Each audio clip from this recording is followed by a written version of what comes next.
আজকে আমরা যাচ্ছি কাটরা থেকে কাশ্মীর। আর এখন রাত্রেবেলা। যেটা শুনলে সেটা সত্যি। এখন রাত্রিবেলা।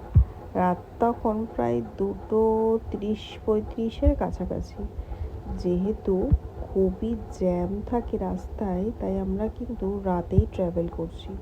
আর যাতে জ্যামটা না পাই আর শ্রীনগর তাড়াতাড়ি পৌঁছে যেতে পারি। আর এই রাস্তাতে যেহেতু প্রচুর প্রবলেম হয়, তাই জন্য আমরা রাতে ট্রাভেল করাটাই সেফ ফিল করি। কাটরা থেকে বেরিয়ে প্রথম আমরা হল্ট নিই শ্রীনগরের একটু আগে। সেখানে আমরা খাই চা। এখানে গিয়ে শুনলাম পিঙ্ক টি পাওয়া যায়। আমি কখনো এর আগে পিঙ্ক টি খাইনি। পিঙ্ক টিটা কি কাশ্মীরে না গেলে বুঝতে পারবে না।